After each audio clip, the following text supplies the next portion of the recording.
with another fantastic author talk.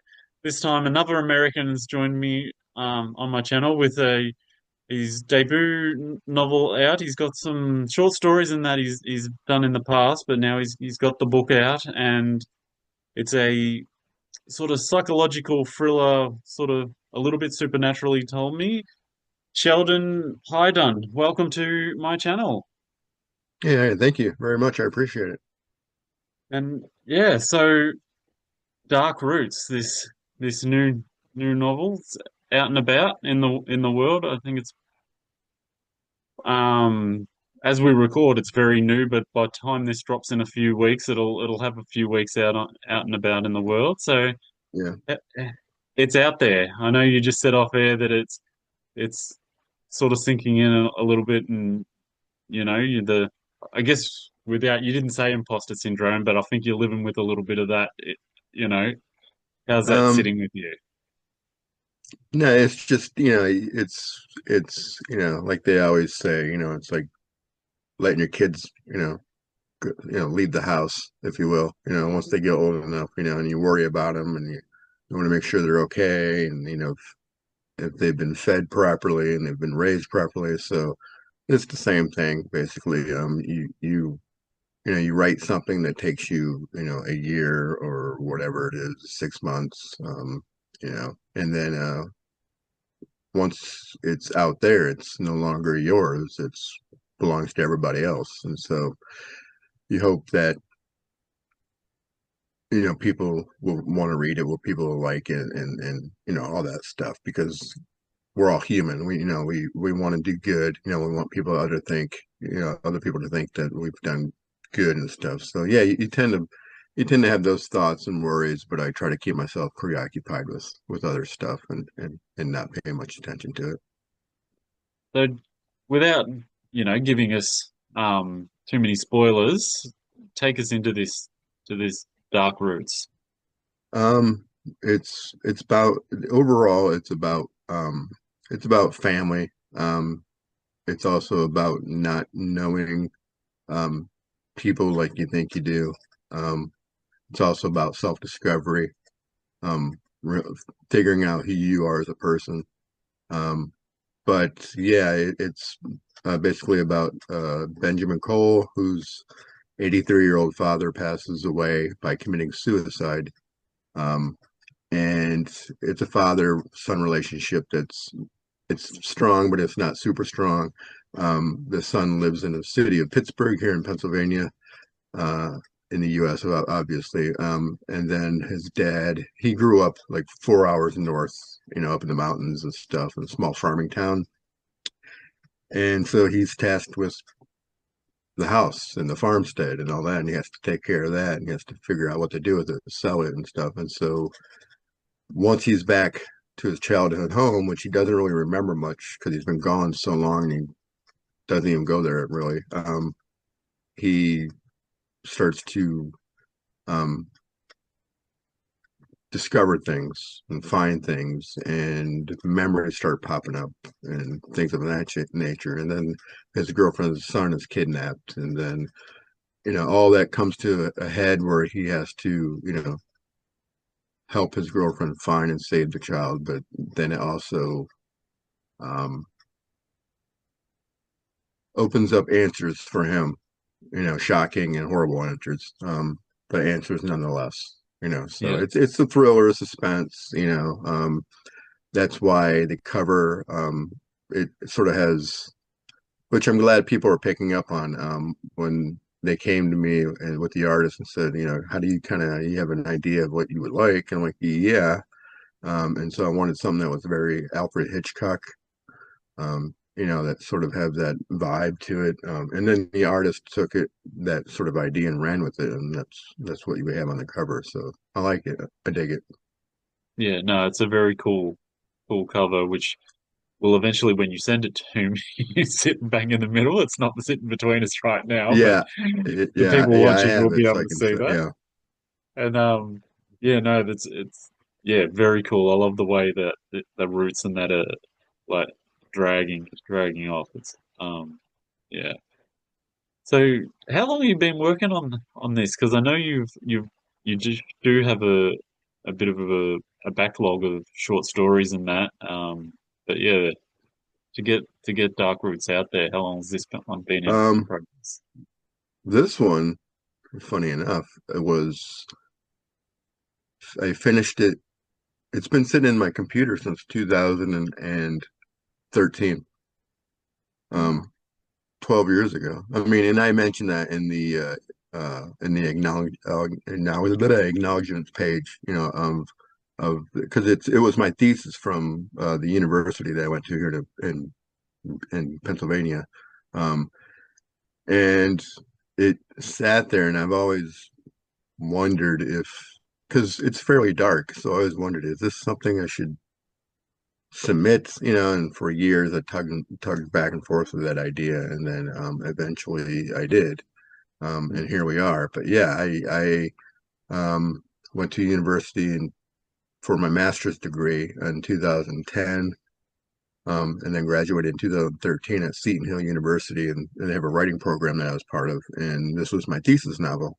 Back then, it was called Cole's Run because Cole's Run, the name Cole is also it's Benjamin's last name, the main character Cole, Cole, but it was spelled Coal, like coal, in the ground kind of thing. yeah, Because that was the name of the road that the farm sits on in the book.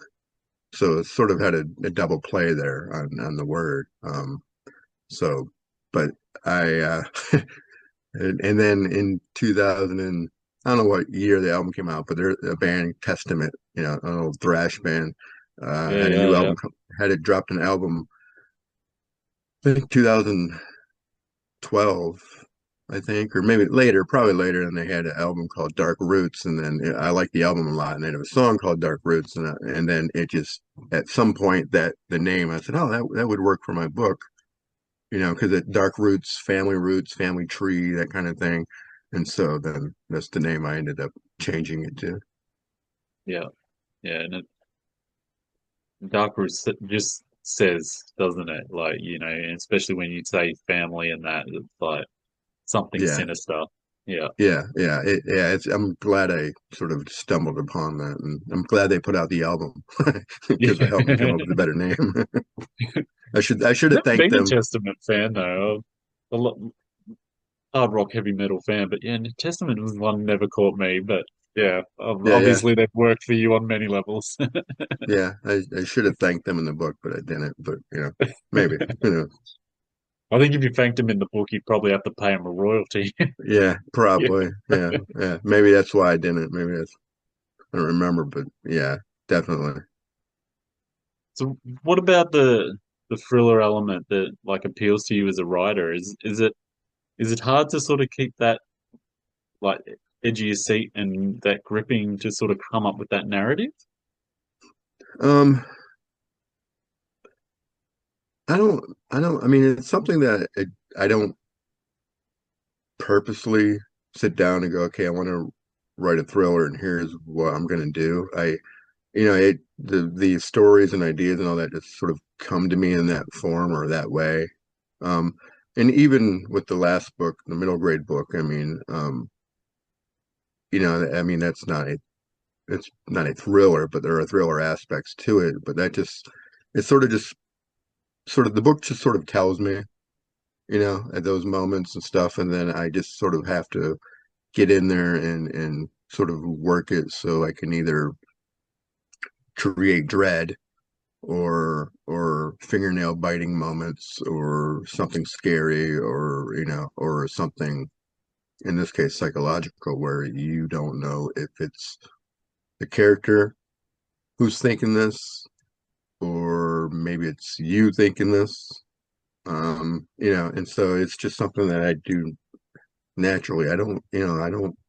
Just I don't make notes and go, okay, I gotta, I'm gonna make sure I make it a thrill. You know what I mean? It's just what I write. So it's Yeah, how it comes out. yeah, nice. So when like you put it on the land, so is that a big element in the story? Is are we 'cause when you sort of say dark roots, and and I understand you've got the family element, but I also think sort of in my mind it's like Children of the Corn is the land part of what's No, I mean that's the just the farm. image I got, when you talk about farmstead and yeah, Well, the farmstead, and it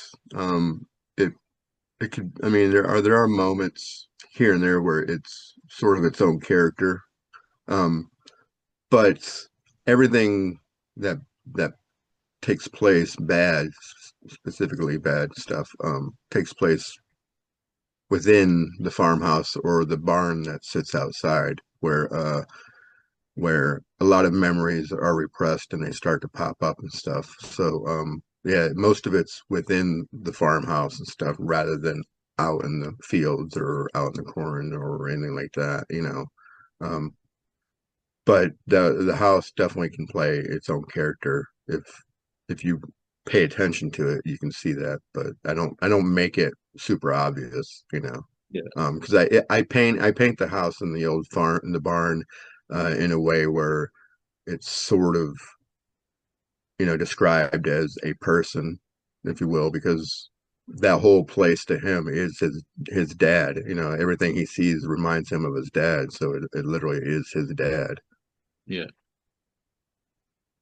Was it what what gave you the idea for the suicide? That's such a controversial subject. I know, in my day job, which I write for a newspaper, anytime we touch that subject, yeah, people don't Yeah, want to talk about. People don't, and it's in Australia particularly, it's an epidemic. A lot of yeah. particularly men are committing suicide, but people don't want to talk about it, don't want to think, how'd you go writing it? Um, it, First of all, in the book, it's something that's not dragged out. I don't stay long on it. I don't, it's not reminded throughout the entire novel or something. It's just a moment in the book. Um, because if if his father's 83 years old, 83, that's, you've lived a pretty good life at 83 years old. Yeah, Um, majority of people at 83 years old, if not 99.9% of them, pass away from old age or disease and things of that nature. So if somebody of that age commits suicide, specifically in a book, a thriller, suspense, it should give the reader a red flag. yeah, Why would an 83-year-old man who's lived his almost an entire century commit suicide? That don't make sense. That should ring bells to people, you know. And that's what starts off the book because you want to get right into it. But yeah, um, so yeah, I mean I don't. It's something that it's not. You know, I'm trying to like get people to go. You know what I mean. I'm not trying to stir up any issues or anything like yeah, that. yeah, Because that is a heavy subject for a lot of people. But in this case, it's done with the intention of making the reader ask a question right off the bat. yeah. And that's like that's why I asked because it is such a heady subject, and yeah, so it's a tough one to tackle, even if you're like you said, just it's your I guess it's your moment of shock and awe, and this is where Yeah, we're at. yeah. And it does affect their character, obviously. He has a hard time dealing with it. But yeah, it's just a way of creating questions already with the reader, which is why when I people look at the cover, they'll see um there's sort of symbolism on the cover as well. There's a question mark on there. There's a broken heart, shattered heart for that matter. And they, when you read the book and you remember those symbols, then some of that might make sense. So there's a little clues, you know what I mean? So Yeah, yeah. Who did your cover design? Who sort of shipped your the publisher grabbed an artist. I don't recall the name offhand, unfortunately. yeah, But yeah, the publisher is the one who had a artist come in and do the cover. yeah, and yeah, because it's always, like any of us, we're always fascinated by covers and things like that. And then there's, yeah, with the if you've gone for a publisher, there's the control, and where the indies and that get that full freedom, and yeah, so Yeah, I mean, I'm, I mean, yeah, I mean, I've had artists, they do the book cover or for an anthology, and obviously you don't have say because you're not the publisher. But it was nice for the publisher to come to me and say, what do you envision, for the cover? And then I gave them my thoughts, and then they took those thoughts and gave them to the artist, and then he ran and did his version of whatever my thoughts were. And so, but he nailed it. So it to me, it comes off like an Alfred Hitchcock film poster of from back in the '60s or something, and that's what I wanted. So it works. yeah, that's good. But, so with your publisher, who did you publish by? I know I read this like an hour or so ago. It's okay. It's Journal Stone Publishing. That's it. Um, Yeah, and they've been around for some time. They've put out a lot of great books and stuff like that. So I'm glad to be working with them. yeah. That's something I massively envy about America. Um, a lot more range of places to send manuscripts and things like that. And over in Australia, we've got our big 4 to 6, and then there's a few boutiques, and then you're really on your own. But yeah, in America, Yeah. there's the Well, big gigs, and then yeah, with the with internet now, anybody from anywhere could publish anywhere. So it doesn't necessarily lock you down to just your own country. So you know yeah, that helps. yeah. Have you been like got any book fairs or cons to coming up, or getting out and about Uh, in any of them? um, I'm still sort of because right now it's obviously it's November, so I didn't want to start anything in the winter months, so I'm going to wait till spring, come April, May. Um, Yeah, I will be at the Horror Writers Association's Stoker Con, which will be here in my backyard of Pittsburgh. So for the next 2 years, so at least I don't have to go far for that. Um, yeah, but yeah, I mean, I'll probably do some conventions, other ones here in PA, Pennsylvania, as well as neighboring states, and then try to do some virtual events and stuff with, you know, libraries and things like that, and speak to, people who want to write or whatever. yeah. I know a few people that are going to the Stoker event, so yeah, it sounds like it's going to be awesome. Hopefully, it's awesome for you, and Yeah, you can, yeah, get yourself yeah, out there. yeah. I mean, it's, like 15 minutes down the road from me, so I can That get there, always do helps. my thing. Yeah, so just Uber back and forth. I'll be all right. Yeah, yeah, no. So let's talk about your earlier work. I said short stories, but no, you've actually got proper avenue, like proper stories out. Let's talk about some of your earlier stuff. Um, Man, well, it's funny because right now that with a publisher, they have a short story collection that I have put together. Um, so hopefully that will come out next year, and then there'll be more stuff for people to read, especially when it comes to short stories, because um, you can tackle different subjects and you can vary the lengths and you can sort of play around. But yeah, like I mean, my first publication for to be paid, it was in like 2008, so almost 20 years ago. But I had stuff a few years before that published that was just free. Somebody published it online or something like that. And then before that, I never sent anything out. Um, I just kept it all and kept writing and kept it all and kept writing. Um, because I just wasn't sure if I was good enough to even, get anything out there or would somebody buy it and like that. So I just kept it myself for years and years. And then once things started being bought, then it just picked up pace. Um, and I kept going and going. And I focused a lot on short story writing for a long time. Um, I mean, the my middle grade novel that came out a couple years ago is my first novel.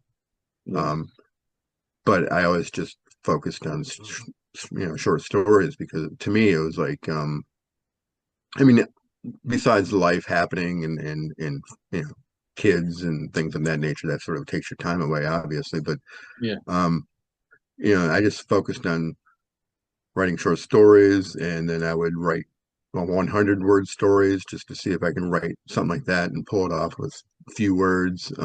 Because it's to me, it was like riding a bike with training wheels. I just kind of wanted to really get good at it before I took those training wheels off to write something bigger. yeah. So that's sort of, so yeah, I probably could have had stuff, hope maybe, I guess, stuff out a lot longer ago, much longer ago rather than 2008, or 2004 when I had some free stuff out there. But um, I just kept writing, and it was kind of selfish and kept things to myself. But that's it. That's your apprenticeship. That's how you begin. A friend of mine that I talked to, Chrissy, who will appear down the list after yours, but we spoke the other day, and she talked about her writing journey and to finally get her first book out. And I think you need to go through these journeys. Yes, I would have loved to have written mine and got my first one out, but no, I've got my stack of rejections and now I'm building up again. And that's Yeah, that's the yeah, process, unfortunately. Um, yeah. Yeah, reject. It's funny because like I probably have more rejections than acceptances, and that's just part of the process of learning. You can't succeed without failure. yeah, Um, but like I got, in boxes, I have letters from magazines and all sorts of people that rejected me, and I still have, they're all their envelopes and stuff like that. So I kept all those, and then obviously with the internet, then things, instead of being mailed back to you and having physical copies of rejection letters, you just get emails. And so, which I still wish I got mail because I have something physical to hold rather than digging through all my emails and going, no, here's a rejection and here's a rejection. And then yeah. printing that rejection out, I actually like having physical rejections. It's just something that you can hold and look at and go, okay, this is a rejection. Let me see if I can, turn this into an acceptance. So Yeah. So how'd you go when you did decide to transition from the short stories into the big one? Was, how'd you go, I guess, filling in the space? Because it's a lot more words for a start. So, well, yeah, I mean, for short stories, majority of the time, I mean, you're writing about one or two characters in a moment in one or two locations. It's pretty tight. Um, so yeah, you got to stretch that out to several characters, several locations, several plot lines. Um, but um, with the first book, The Erie Brothers and the Witches of Autumn, it was a middle grade novel. Um, I started that book, and right when I finished, no, I started that book in 2010 when I started going to Seton Hill University to write this book. Um, and then, I would write it, and then I wrote the whole book at one point, and then I rewrote the first half because I didn't feel like it matched up well with the second half, or it could have been it could be reversed. Maybe rewrote the second half. I can't remember, but so I rewrote half of it basically. But then during that time, I had twin kids. I had an older daughter. I had uh, three back surgeries. So things sort of got in the way and slowed it down. But I kept at it. I was persistent, and and finished it, and that came out into the world. But yeah, you just you know you can have a simple idea, and then if you keep asking yourself questions along the way, more avenues start to open up in so the small idea becomes a bigger idea. Um, and next thing you know, you have something that's a novel because you've asked enough questions and the ideas kept coming to you and creating more problems. And, you solve those problems and it creates more problems. And next thing you know, you have 300 pages of a novel. Yeah. Imagine short story that that good grounding in short stories that help with your arcs for a suspense, like the always the building the tension, and then that's how it was once described to me. All stories should be coming up, and then into each And stage yeah, there's to like an arc. yeah. So imagine being good at short story writing because it is like you said, at that moment it's quick, it's sharp, it's you got to get it all in there, and it's got to be complete. And it's something I've never been good at short story writing at all. Uh, but yeah, I'd imagine for them arcs to have a lot of grounding and do that, and you sort of looked at your novel, a bunch of little scenes, short story. It'd help you, yeah, to develop them good arcs and Yeah. that edge of your seat Well, sort of writing for a thriller. yeah. Well, I mean, you could take a novel and, and kind of simplify it in a way, and just think of each chapter as its own short story. So if you write each chapter as a short story, but each story connects to the next story, and then you're sort of just building on top of that. You're using that one little um, link to create a chain, So, you can look at it that way to sort of break it down a little bit, to sort of write something much longer. But yeah, in a short story, you definitely want to hit you want to hit the highs and the lows within that time frame that you've set yourself up. But when I write short stories, I don't, for the most part, there's been a few that I knew what I was going to write, but most of the time I don't know what the story is. I just sort of I have an inkling of an idea and I'll sit down and then I'll just write it. And then, I usually write it. I can write a short story of like 5,000 words pretty much like on a Saturday and a Sunday. I'll write it Saturday, finish it up on Sunday, edit it a few times, and then by Monday or Tuesday I can have it mailed out, to somebody. Um, Yeah, but 99% of the time,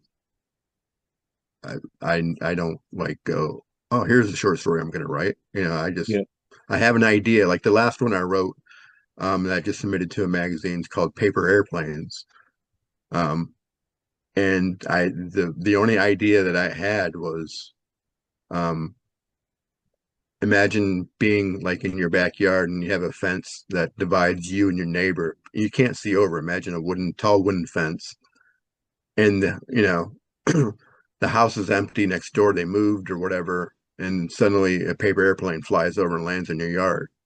You know, and you're like, what the, and then another one, and then you're reading it and it says whatever, and then another one flies over and another one and another one, and and so that was basically the idea that I had, and then I just sort of said, okay, let me see where this goes. And then I wrote the short story. yeah. So you're a pure pantser. Um, yeah and no. For short stories, I would say pretty much, yeah. For the novels I write, I do outlines. Yeah, I do, I do bullet points for every chapter. Chapter one, I go, okay, bullet point. I need to make sure this is in chapter one. I need to make sure that this happens in chapter one. This character is introduced in chapter one, and then I'll hit those marks within the chapter, but I also let the chapter sort of speak for itself too. So all those spaces that are in between those bullet points is where the novel takes its own turn. The characters say their own things and stuff. There's freedom there for it to yeah, grow naturally. yeah. I think I sort of did that, not quite as organized with my first one. I was, I had the idea, I knew sort of roughly what I wanted to do, and I knew where it was going without sort of knowing how to get there. And I was like, I was sort of stuck. So then I just, yeah, sat down and wrote down, well, then this should happen, then this should happen. And then as I started writing it, it expanded and yeah, characters Yeah. popped up and grabbed hold and others. disappeared, and yeah, Yeah, just yeah, yeah. I um, mean, there's I'm writing the book now. I'm like 3 or 4 chapters in, and there's been a few things that have happened that wasn't in my mind before I started writing it, so that's where that's where the fun happens too, because it's fun to suddenly have a character, not do what you thought they were going to do, that you wanted them to do. So it's always fun when things like that happen. And as a kid, when I used to read interviews with writers and Stephen King or whatever, and they'd be like, well, the character decided to do this. And I'd be like, what do you mean? Like, you're the writer, you're telling yeah, it, you made but now I understand. I get it. I get it 100%, and lying in bed or even just out and about, sometimes out of nowhere a character comes to me and says, hey, you know like, you should pull me into this story too. I'm like, who are you? And then next thing you know, I have a new character. I love that. I remember when I was doing the dishes one day, and I wasn't up to the scene, and I knew, in my epic fantasy, which I've, it's been shelved for a while, and now I'm back to editing. And it was just this moment. I was just doing the dishes, so mundane. I wasn't really thinking about my book at all. And I knew I was approaching this scene, but I didn't know how to get from A to B to just make it all work. And just out of nowhere, this character said, "Well, you gave me a name back here, and I can do this, and off we go. We can Yeah, solve all these problems." And it's like it just dropped while I was doing just a mundane task, not in writing zone at all, and it just yep. And then I could see the rest of the novel working out, and still yeah, discovered a lot on the way. But yeah, I think that's purely things like that is why you write. It's why you explore that creativeness, and and yeah. It's good to let your subconscious take over. yeah, you know um I mean, I always give the example of writing from point A to point Z, start to finish. Like, you know, if you were to take a long road from one end of the country to the other, just one road, but you know, your story isn't going to go from one side to the other. You're going to stop along the way and get gas. You're going to eat. You're going to visit a little town that you've never been to, and stroll through its bookstores. You're going to, so all these little side stops are where you're building the story and where a lot of things happen that maybe you didn't realize would happen.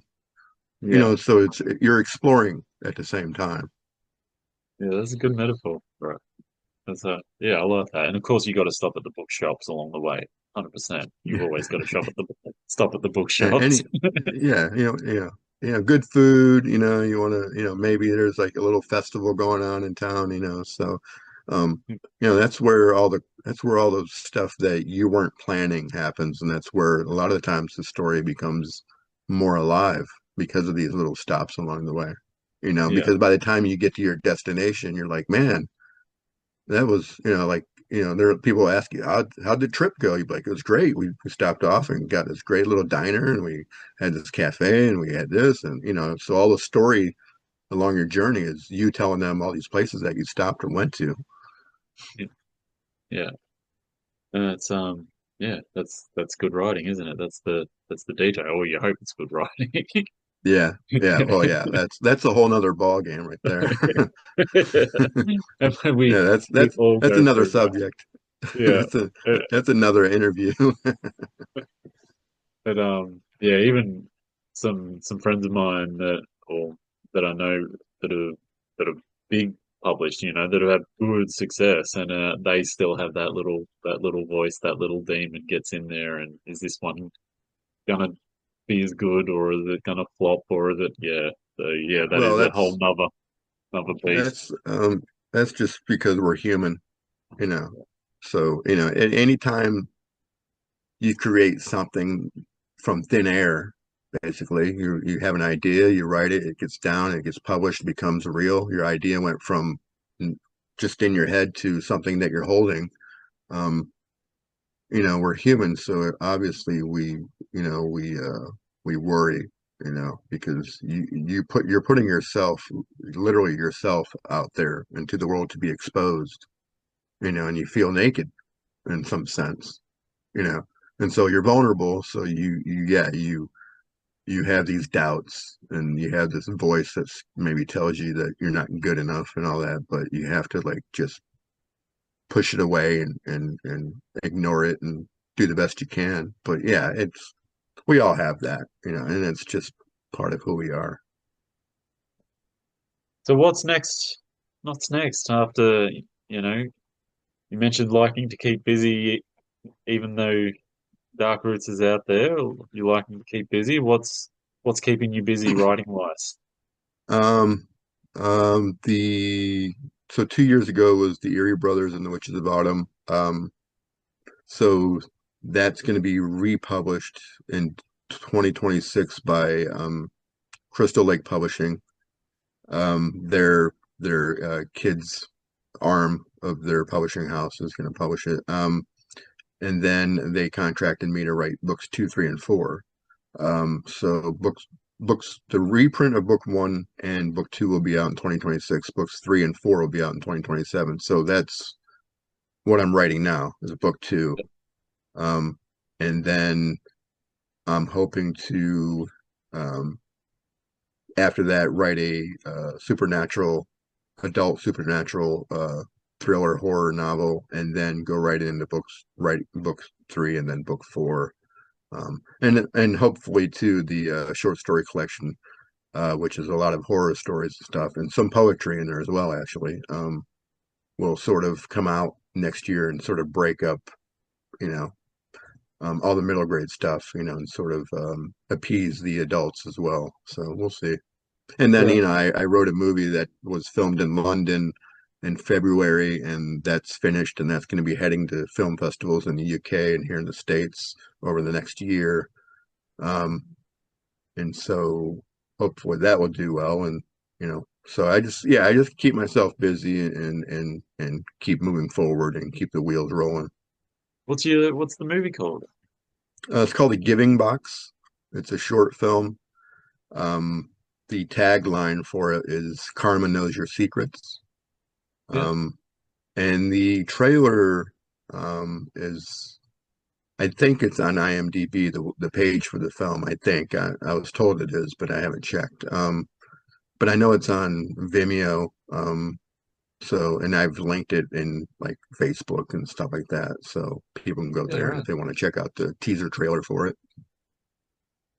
Yeah, no. How different is it to writing like a script to a novel or short story? Um, when I was writing all the short stories long ago, I was also at the same time writing screenplays, and then I would send them out to festivals and see if I could, win something or whatever, and see how well it would do. Um, it's, I mean, with the screenplay, you're writing what you visually see on the screen, Yeah. so therefore what you see in your head. I mean, you're not going to go deep into the mind of the character. um you're not going to have this sort of omniscient presence in that. You're literally writing what you visually see. And then it's up to the actors to sort of bring out the life of those characters as they see fit, and the director tells the story, your story, as they see it. So once you give them your screenplay, it's their vision takes over.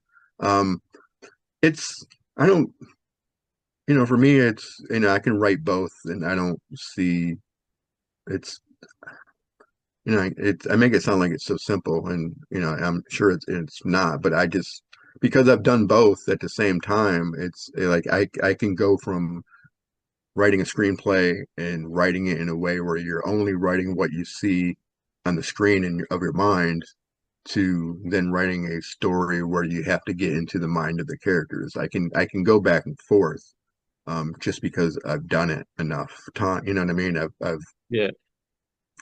the experience, I guess. But yeah, I don't. I make it sound like it's so easy, but I just don't find an issue with doing both. And it's actually it's actually kind of relieving. I mean, if you're in the deep mindset of characters in a novel and then going to write a script, it's almost like taking a vacation from the novel because you get to write in a different way where you don't have to get so wrapped up into the mind of various characters. You don't have to get wrapped up in trying to pull off certain things within the story. So you can sort of, um, go from the deep end of the pool to the shallower end of the pool and write, just in a more straightforward way. You're visually writing what you see, then you're writing dialogue, and I mean, and within that, you're still telling the story. There's still a story that you're structuring and you're telling, but Yeah. you're just not deep into it. It's not, you're not caught into this big giant spider web, if you will. Yeah. Which one do you prefer to write?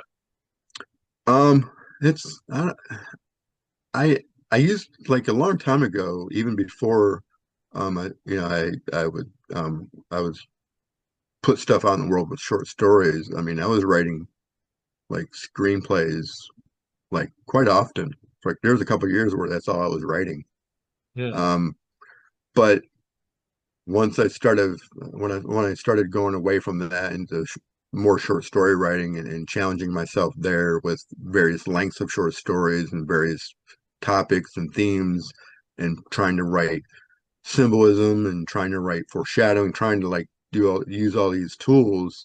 Um, then I sort of stayed with fiction writing and got away from screenplay writing. Yeah. Um, but every now and then I still write a screenplay like this one. And then eventually I do want to write a feature length screenplay that I have in mind. But when I'll get to it, I don't know. Yeah. So you mentioned the kids. How old are the kids? Say that again. Your kids, how old are the kids? Are they still young or are they a little bit older? Uh, my kids. Yeah. Um, no, I have a 16-year-old and twins who are 13, so they're fairly young. They're in the middle there. Yeah, it's starting to get that independence now, which can be a blessing. Mine are just under that 11 and 9, so they still require a lot, but they're starting to get that freedom so that, you know, when they were little, bedtime, I can write. Now it's, yeah, Well, yeah, I mean, like for the when I wrote the Erie Brothers, I mean, the Erie Brothers are twins, and I yeah, wrote them because I had 1-year-old twins at the time when I started the book. But as the twins got older, when I had the manuscript done, I would go before bedtime. I would read them the manuscript, you yeah, know, no, and they would go, "Oh, you're gonna read your book?" I'm like, "Yeah, okay, we'll read it." And so that way, they were my first audience, so I could see how they reacted to it as by that time 7 years old or whatever they were, um, and get their sort of inputs, if you will. Um, so that was always a plus for when it came to that book. yeah. I had my built-in audience I could use to gauge the response.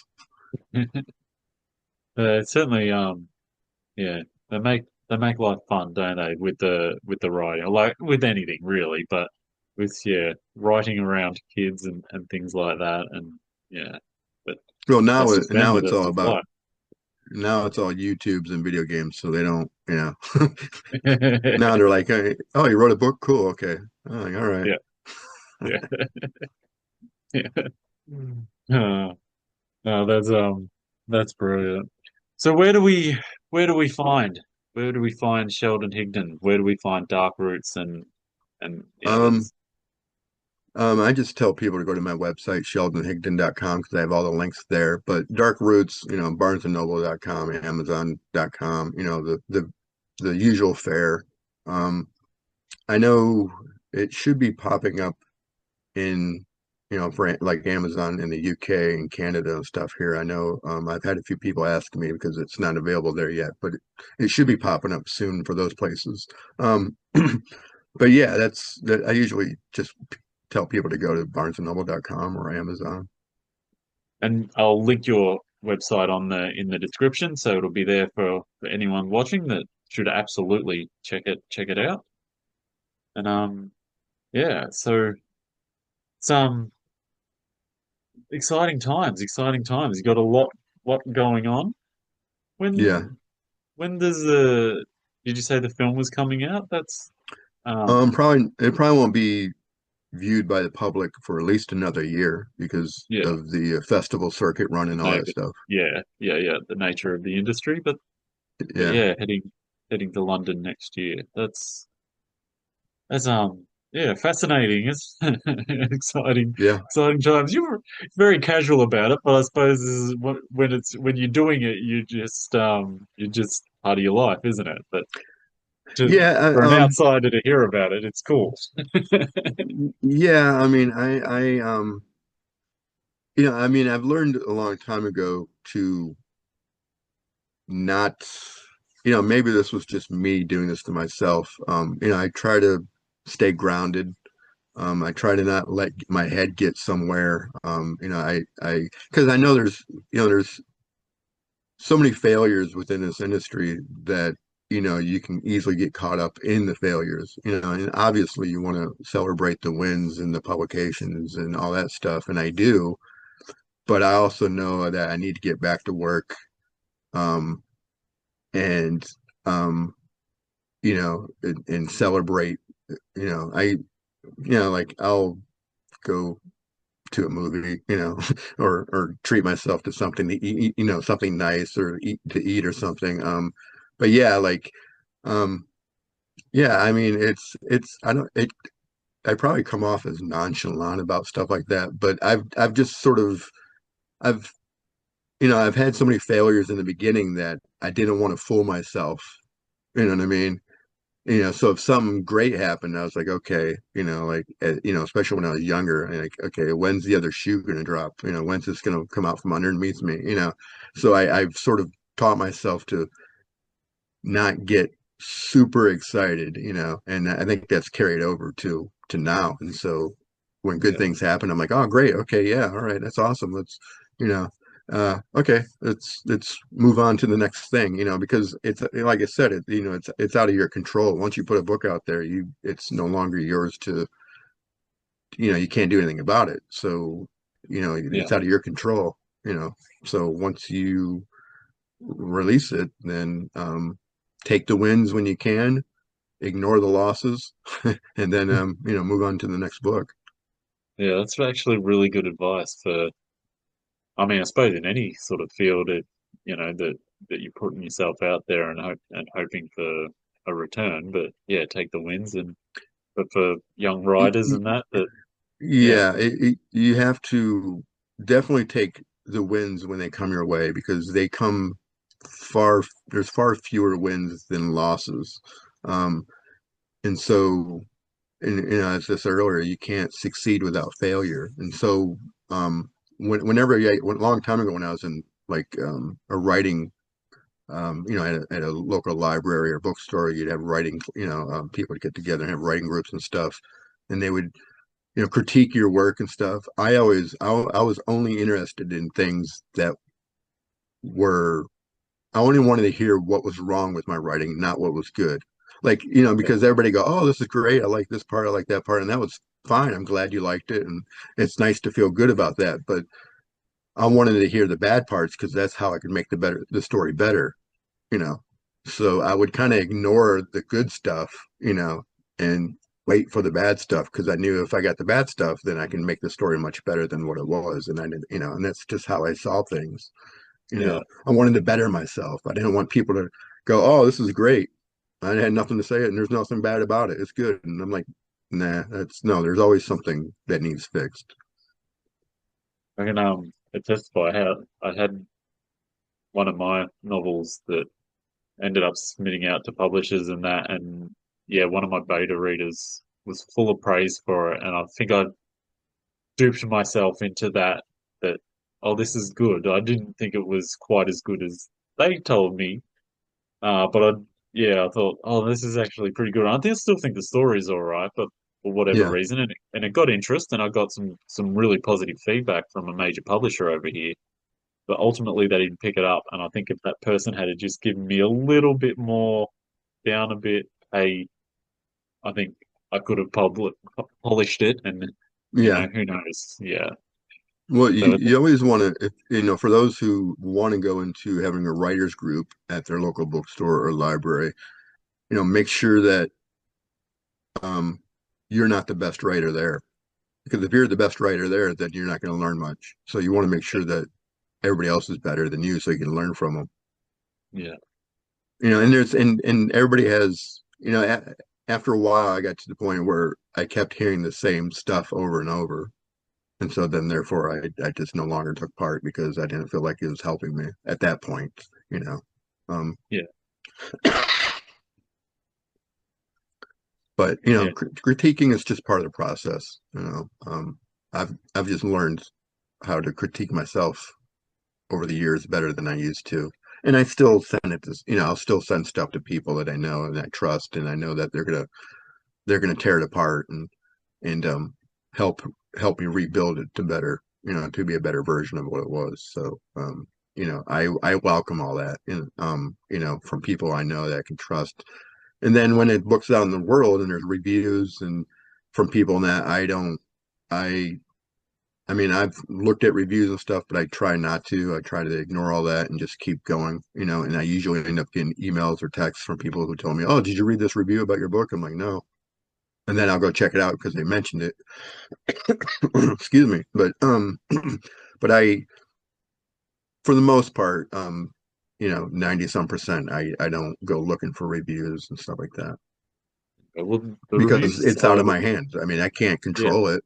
So yeah, what's there to why put myself in a position that might just depress me, or it might make me feel good depending on the review. But so yeah, it's out of my control. So I try not to pay attention to any of that. yeah.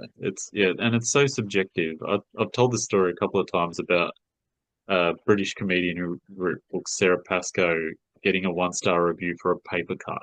Like it's Yeah, nothing to do with the story. But that's yeah, yeah. and Well, like you say, and yeah, you get people who I've read reviews of other people's books, like on Amazon to see if it's a book that I wanted to buy. I'm like, oh, well, this looks good. And what are people saying about it? And I'll be like, some people like, oh, this is like the best book I read all year. But I'm gonna give it 3 out of 5 stars because I didn't like the cover. The cover, the editing of the book, everything but the story is out of the writer's.